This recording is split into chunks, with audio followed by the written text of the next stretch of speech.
Hola, estamos en el We Must Be Allowed to Speak, entrevista a mi primo Hugo Dávila sobre la biografía de Ayrton Senna. Él nos los va a presentar con este fondo de imágenes del gran campeón brasileño de Fórmula Uno.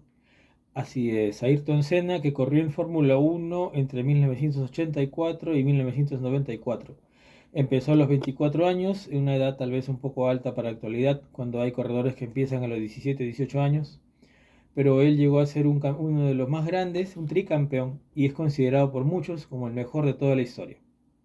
Gracias. Entonces, gracias a la introducción de Hugo, nosotros en segundos pasamos a la conversación sobre este mítico campeón en la vida y logros que ha inspirado a muchos artistas y siguen el recuerdo de los aficionados de este deporte. Comenzamos la entrevista con Hugo Dávila sobre la biografía del gran corredor de Fórmula Uno, Ayrton Senna. Sí. Huguito, ¿qué es lo primero a destacar entre las cualidades de Ayrton Senna para alguien que observa este deporte y ha leído sobre las revistas especializadas o está empapado de los comentarios de los periodistas televisivos? Yo creo que una de las cosas que podemos destacar de Ayrton Senna es que conocía muy bien los autos que manejaba, era muy hábil en sentir el, el desarrollo de un auto, cómo el auto funcionaba. Él podía dictarle a los mecánicos el, el accionar, cómo el auto se portaba en cada sector de la pista. Era muy hábil. Le contaba a los mecánicos y los mecánicos con esa información podían dar el auxilio o digamos el apoyo en carrera, ¿no? También su manejo en lluvia, le podía manejar muy bien en la lluvia, era muy hábil. Ha tenido episodios en el que, por ejemplo, en el año 93, él empezó a correr partió en el posición número 5 y antes de que acabe la primera vuelta superó a todos los rivales porque estaba lloviendo y para él la lluvia no era un obstáculo, más bien era algo que probablemente se le ayudaba, ¿no? Dominaba muy bien lluvia. Y también el manejo fino que tenía Ayrton Senna, era una persona que los autos los trataba con una delicadeza y lograba sacar el potencial máximo precisamente porque no les daba una fuerza excesiva. Él buscaba del auto sacar lo mejor con observación, con el sentir del mismo movimiento y el accionar del auto. Era una persona que observaba mucho el movimiento, el desarrollo del manejo del auto. Claro. Después, Ayrton Senna ha entrado a la literatura porque el poeta uruguayo que ya falleció, Mario Benedetti, le dedicó un poema donde él reseñaba prácticamente que el interés de la Fórmula Uno le había venido por observar los triunfos de Ayrton, que era osado con la velocidad y que también era una forma para el mundo latino salir del subdesarrollo. Entonces,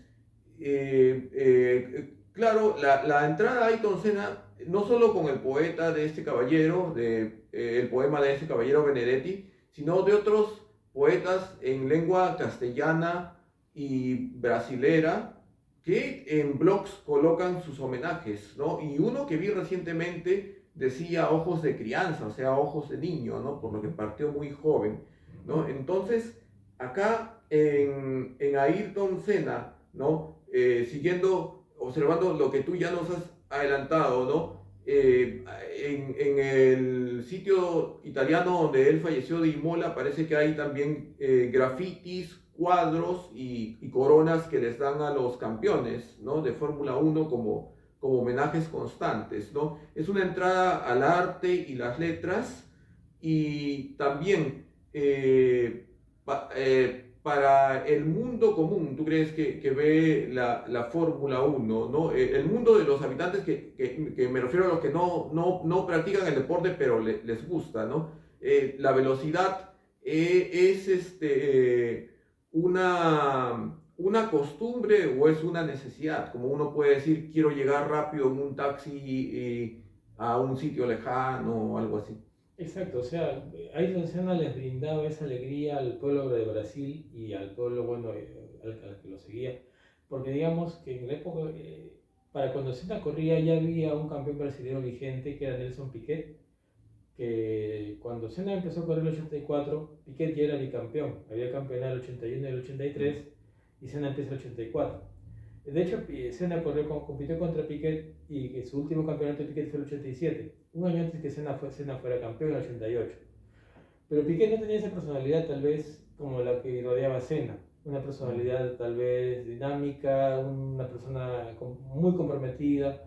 Él llegó a calar muy hondo en el pueblo brasileño, que como dijeron en la época que él murió, él llegó a ser, les alegraba los domingos, las carreras de Fórmula 1 siempre son los domingos, el pueblo se volcaba a verlo y se olvidaban por un tiempo tal vez de su desarrollo. Recordemos que Brasil es un pueblo bastante con muchas diferencias sociales y la gente al observar a Senna correr esa velocidad que él dominaba, se escapaban un buen tiempo de su realidad, ¿no? Y gozaban con los triunfos de Senna.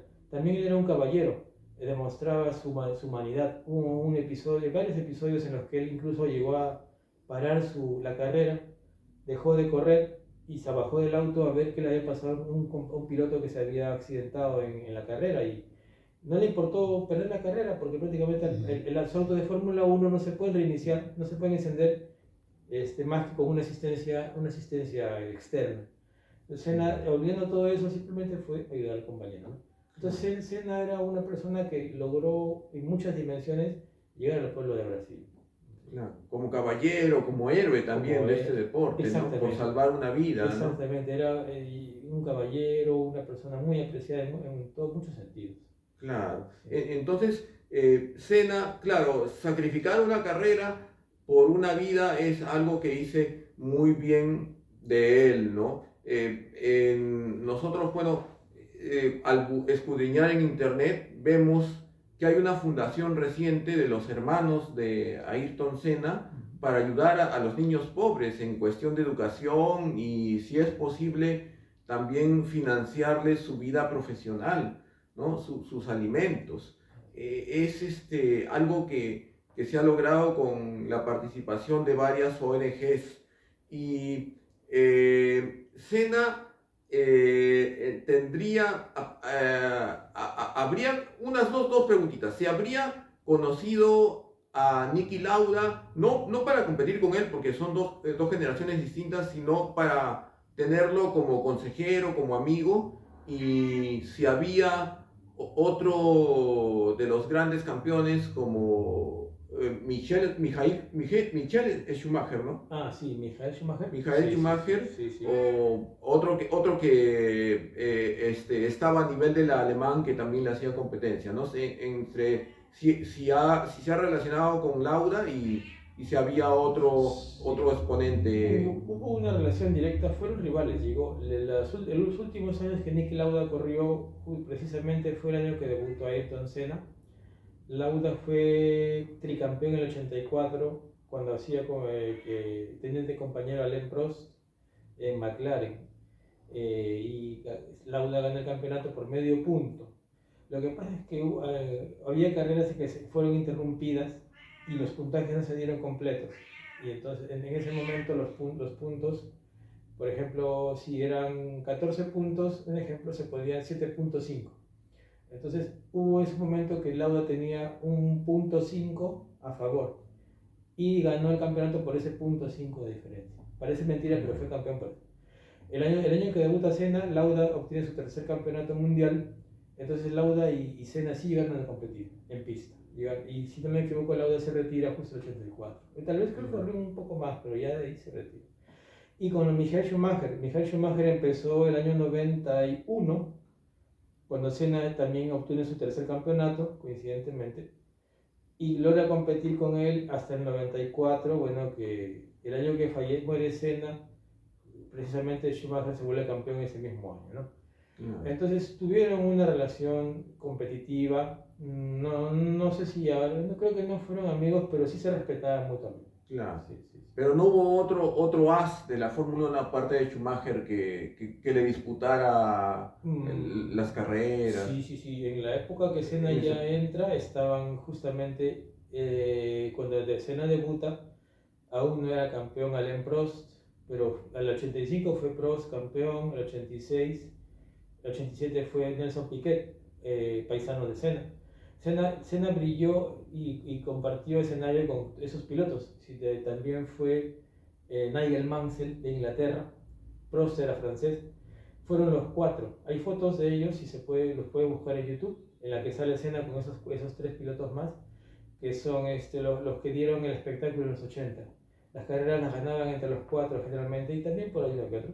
Pero esos cuatro nombres, Senna, Prost, Piquet y Mansell, eran los que hacían el show realmente. Sí. Claro. Sí. Y después, a veces, claro, en internet, como tú dices, se pueden ver los circuitos, ¿no? Y antes del desarrollo de internet, desde los juegos de Grand Prix, los que eran de DOS, ¿no? Había una serie de 10 12 circuitos. Luego en los juegos de video modernos y en los campeonatos en los tres campeonatos que obtuvo Senna serían los circuitos que él dominaba más o los circuitos con que estaba más familiarizado quizás por viajes, por pruebas de sus respectivas escuderías. Así es, justamente precisamente en Japón, en el circuito de Suzuka, que aún se corre, Sí. sí, fueron el escenario de los dos campeonatos que él llega a ganar. Sí, él tenía habilidad, fue muy ganador recurrente en Suzuka, lo mismo que en Mónaco, ganó bastantes carreras. Entonces, hay dos campeonatos que él obtiene, si no me equivoco, en el circuito japonés, Suzuka. Sí, que se corría hacia el final del año, ¿no? Sí, era el penúltimo, el último, pero ahí lo logró. Sí, sí, sí, lo Sí, logró. claro, un buen campeonato, ¿no? Sí. Y el público japonés es exigente, ¿no? Entonces, claro, y volviendo a la observación, ¿no? Entonces, un factor que tú mencionaste es salir de la realidad, ¿no? Y el otro factor de admirar a un campeón como Senna, ¿no? Y claro, hay varios campeones, hay varios nombres, ¿no? Consiste también la atención del espectador en seguir la trayectoria de un destacado piloto.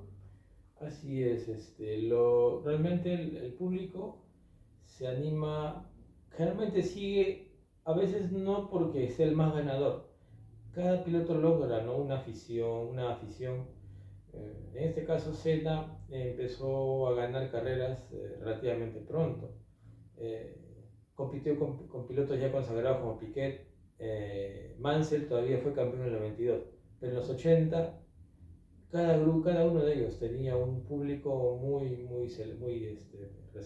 directo, Claro. pero igual, en la Fórmula 1 a veces uno no tiene un solo favorito. En el caso mío, que yo sigo la Fórmula, tal vez soy hincha o soy seguidor incluso de dos o tres, hasta cinco, hasta cuatro o cinco pilotos por los que yo puedo desear que gane, ¿no? O sea, y a veces no es porque gane, simplemente porque en su desarrollo en la carrera, cómo manejan, o si su comportamiento dentro de la pista, si son corredores limpios, porque también en la Fórmula 1 hay de todo, hay corredores que antes han pasado por la Fórmula 1 y se han ido con fama muy negativa, y generalmente esos pilotos no se les extraña mucho.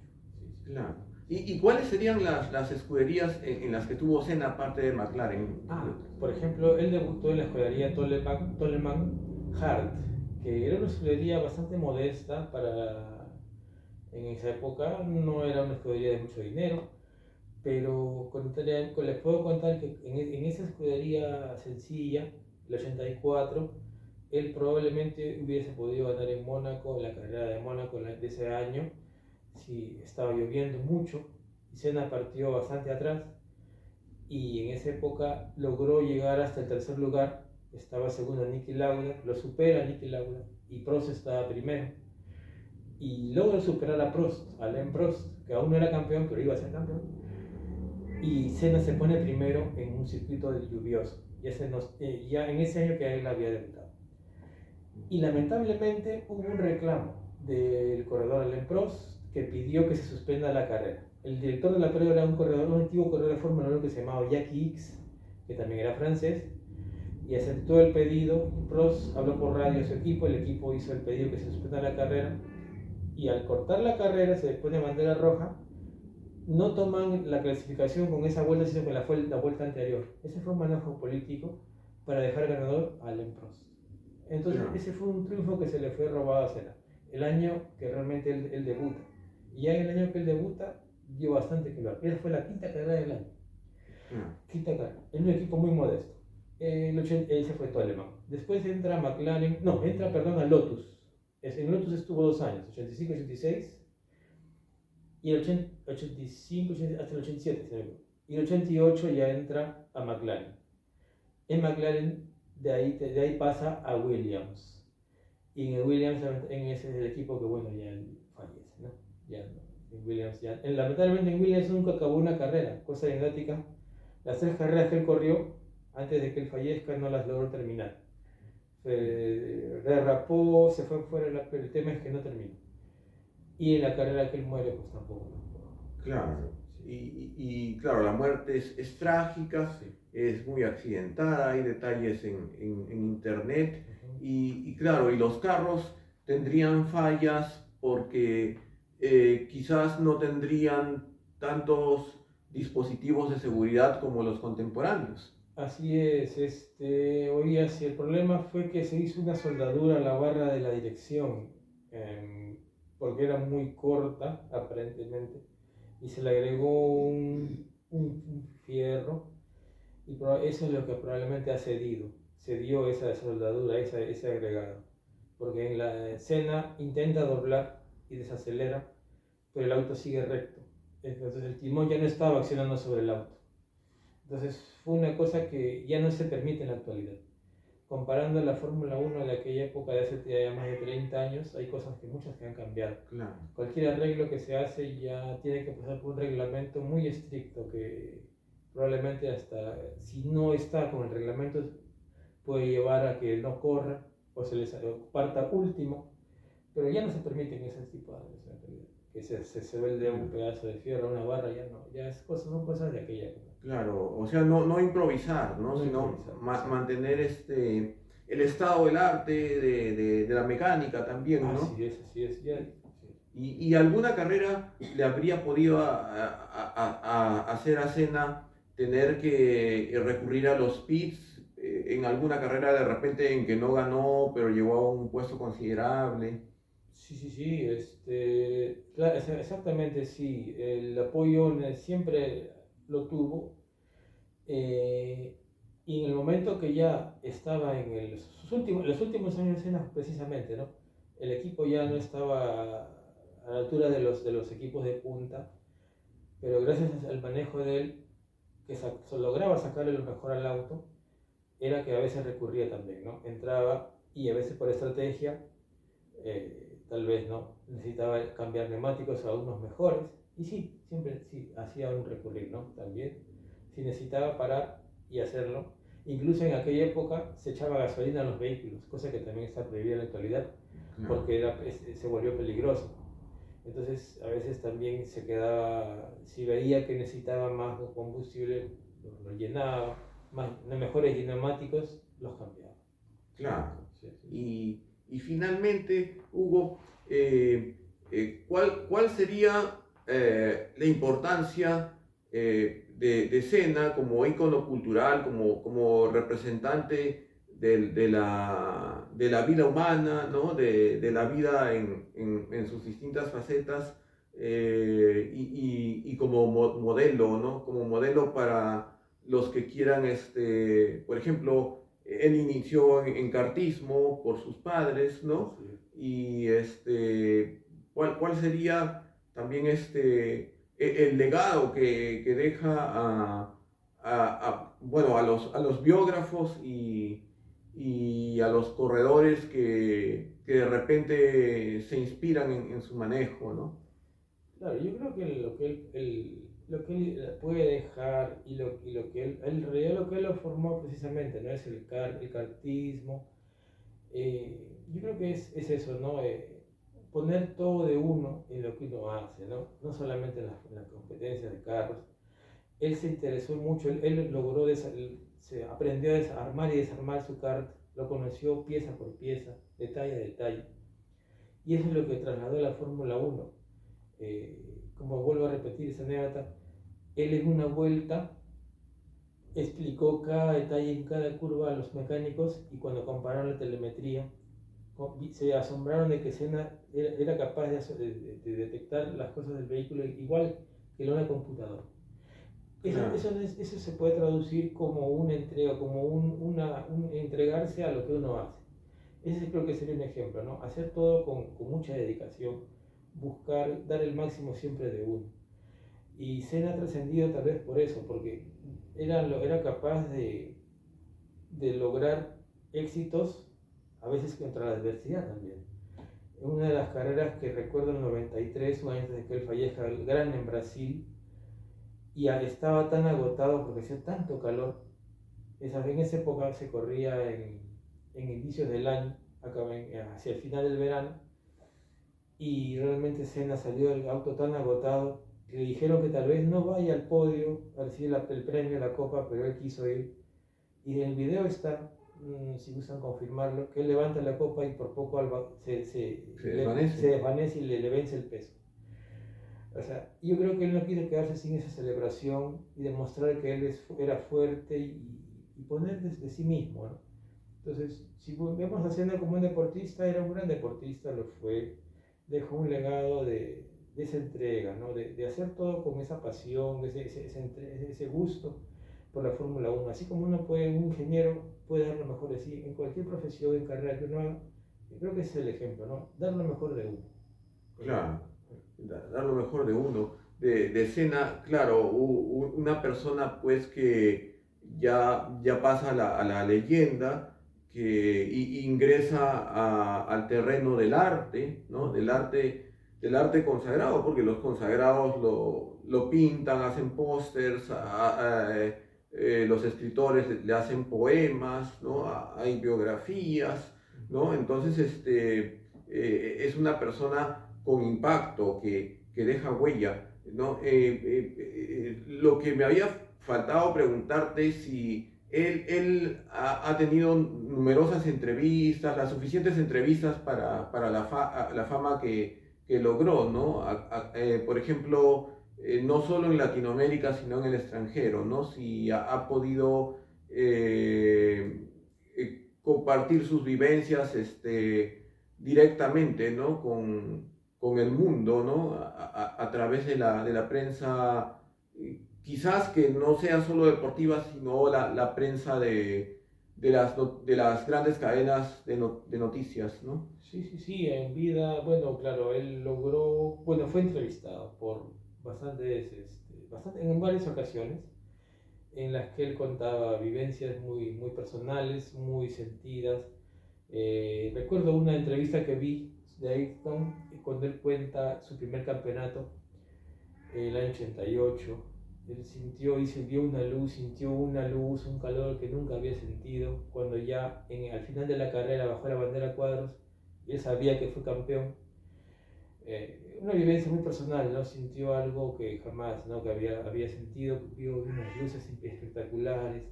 Probablemente uno le puede decir su imaginación, pero vamos al hecho de que él lo cuenta como algo personal, ¿no? Sí, él logró plasmar en muchas anécdotas. Hay entrevistas de él con su familia en yates, cuando está en Brasil, en varios lugares. Y sí, ha logrado transmitir emociones, sentimientos. Yo creo que eso lo ha acercado bastante a su mismo pueblo y al mundo, ¿no? El ver que era un ser humano como todos nosotros, que también tenía temores, tenía dudas, pero que al final lograba vencer todo eso y salía adelante, ¿no? Claro. Y la última preguntita, ¿no? Sí, sí. Si para ya redondear, Ujú. claro, sabemos que Niki Lauda y Senna fueron dos brasileros en una misma carrera. Se volvió a repetir esa situación de un brasilero más que acompañaba a Senna en una competencia oficial? Sí, sí, sí, sí. Al último, Rubens Barrichello, que era de Ah, Brasil, sí, de acuerdo. él debutó tal vez por el 91, en los últimos años de Senna, tal vez 92. Se puede confirmar esa información. Y sí compitió con Barrichello, que también era de Brasil, ¿no? Sí, sí, sí. Claro. Y si no me equivoco, también con el hijo de Emerson Fittipaldi, Christian Fittipaldi, si no me equivoco, también. Sí, hubieron dos brasileños inclusive, Christian Fittipaldi y Rubens Barrichello. Claro. Sí, sí, sí. Y entonces también podríamos decir que como un colofón, ¿no? Y Ujú, ya para ahora sí cerrar, ¿no? ujú, Si en los autos, según la tecnología que manejaba a Ayrton Senna, de la que él disponía, ¿no? Y la que le brindaban a él para las competencias, ¿no? Lo que él manejaba. ujú. Había claro, hay un tope de velocidad, ¿no? Pero él generaba ¿cómo podríamos decir? Las condiciones hombre-máquina para acercarse a ese límite, eh, Sí, sí, sí. para mantenerlo. Lo más difícil de un auto en competencia son las curvas, ¿no? Porque ahí se tiene Claro, que reducir la velocidad y aplicar frenos en unos casos. Y retomar esa velocidad es tiempo, y el tiempo perdido es distancia, el rival se me aleja. Entonces, lo que Ayrton Senna hacía en las curvas era una especie de sistema de bombeo. Se puede también ver los videos de YouTube. Al tomar las curvas, él bombeaba con su pie y para mantener el motor siempre con gasolina. Y al salir de la curva, no le cueste mucho retomar la velocidad con la cual entró a la curva. En ese lapso que no hay bombeo directo de aceleración, porque es difícil y la curva es peligroso acelerar, él daba chispazos con el pie para que el motor se mantenga con gasolina y mientras tomaba la curva. Al llegar al final de la curva, a fondo, y el carro no estaba tan duro, no le costaba tomar la velocidad. Entonces él tenía esa habilidad. Por eso muchos dicen el manejo fino de escena, ¿no? Que lograba a los vehículos sacarle ese potencial. Y si gustan ver una carrera, me has hecho acordar la carrera de campeones que se celebró en el año 84, en la que participaron varios campeones del mundo que fueron y campeones vigentes. Incluso estuvo Niki Lauda, por ejemplo Graham Hill, varios campeones, James Hunt, Jody Scheckter. Les dieron autos Mercedes a todos, autos iguales, se les puso unas cabinas antichoque, se modificó la suspensión. Fueron solo 12 vueltas en Alemania, si no me equivoco, y Senna ganó esa carrera. Sí, nos debutó en el 84. Habiendo corrido nada más 4 carreras en Fórmula 1, le ganó a los campeones. ¿Y claro. por qué? En el video se puede ver si gustan verlo. Porque Senna llevaba el auto con una suavidad, con un total control suave del auto. Los demás, si uno ve los que corrían atrás de él, derrapaban, pero Senna tomaba las curvas con una delicadeza, con una suavidad. Entonces, si a la pregunta que me dice Senna, sí lograba sacar el potencial de los vehículos con su habilidad, ¿no? Lograba Claro. hacerlo, sí. Y no dependía solo de un entrenamiento previo en el circuito respectivo, sino que ya como tú dices, la capacidad minuciosa, ¿no? De reconocer el motor, las partes del carro, ¿no? Desde los karts y adentrarse al entendimiento pleno de su vehículo, ¿no? Así es, él lograba eso. Creo que él comprendía, tal vez, ¿no? Hay que transmitir eso, ¿no? Que si uno quiere hacer algo, tiene que comprender bien lo que hace desde dentro, ¿no? Si No, uno se va a emprender una cosa, hacerla muy bien. Y de eso dependía, porque generalmente las carreras dependen de un motor, al fin de cuentas, pero si uno logra que ese motor, comprender el motor, comprender el vehículo, hay más chance de ganar, ¿no? Y Senna quería eso, le gustaba apostar por el triunfo, entonces ponía todo de su parte para lograr eso. Claro, un gran campeón irrepetible y ojalá pues que salgan más como él, ¿no? Bandera de nuestro continente americano, ¿no? Nuestra tierra latina, ¿no? Que lo rescatamos como ícono literal porque, perdón por la reiteración, ya ha entrado al terreno del arte desde hace mucho tiempo y la literatura en múltiples homenajes. Gracias, Huguito, por la entrevista. Ya, Entonces, nosotros nos despedimos para este canal de Aero X1 y nos reuniremos en otra sesión de literatura o íconos culturales. Hasta cualquier momento. Gracias por vuestra compañía.